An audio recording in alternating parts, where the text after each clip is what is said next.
नमस्कार. आज रविवार दिनांक 11 जानेवारी. जाणून घेऊया आजच्या मुख्य 5 बातम्या. आपण ऐकत आहात मराठी अपडेट समूहाचे दररोज सकाळी 7:30 वाजता प्रसारित होणारे Marathi update morning news podcast. महानगरपालिका निवडणुकीच्या अनुषंगाने काँग्रेस व वंचित आघाडीच्या उमेदवारांच्या प्रचारार्थ काल अनेक प्रभागामध्ये वंचित आघाडीच्या ज्येष्ठ नेत्या अंजलीताई आंबेडकर यांनी प्रचार रॅलीसह प्रचार सभा देखील घेतल्या. काँग्रेस वंचित आघाडीला मत देऊन मोठा पाठिंबा दाखवून उमेदवारांना विजयी करा असे आवाहन देखील त्यांनी केले. यावेळी खासदार रवींद्र चव्हाण यांच्या विशेष उपस्थिती होती.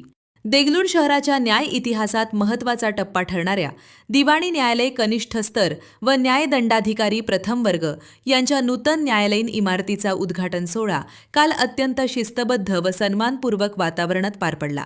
मुंबई उच्च न्यायालयाचे न्यायमूर्ती संदीप कुमार मोरे यांच्या हस्ते या भव्य इमारतीचे उद्घाटन करण्यात आले.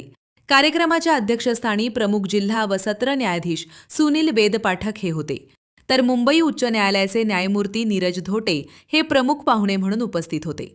नांदेड जिल्ह्यात उद्या दिनांक 12 जानेवारी रोजी सकाळी 6 वाजेपासून ते 26 जानेवारीच्या मध्यरात्रीपर्यंत शस्त्रबंदी व जमावबंदी आदेश लागू राहणार आहे, अशी माहिती अपर जिल्हा दंडाधिकारी कार्यालयाकडून देण्यात आली आहे. बँक किंवा सहकारी संस्थांनी स्वतःला सातत्याने अद्ययावत ठेवणे हे विकासाचे लक्षण असून कर्मचाऱ्यांना प्रशिक्षणाद्वारे सक्षम करणे हा सामाजिक विकासाचा महत्त्वाचा भाग आहे. कृत्रिम बुद्धिमत्ता AI आधारित साधनांचा प्रभावी वापर केल्यास बँक कर्मचाऱ्यांच्या कार्यक्षमतेत निश्चितच वाढ होईल, असे प्रतिपादन स्वामी रामानंद तीर्थ मराठवाडा विद्यापीठाचे कुलगुरू डॉक्टर अशोक महाजन यांनी केले. स्वामी रामानंद तीर्थ मराठवाडा विद्यापीठ आणि नांदेड येथील Godavari urban multi state credit cooperative society यांच्या संयुक्त विद्यमाने AI प्रशिक्षण कार्यकारी विकास कार्यक्रमाचे आयोजन करण्यात आले होते. यावेळी अध्यक्षीय भाषणातून ते बोलत होते. काँग्रेसच्या राजवटीत नांदेडचा समावेश जवाहरलाल नेहरू नागरी पुनरुत्थान योजनेत झाला होता.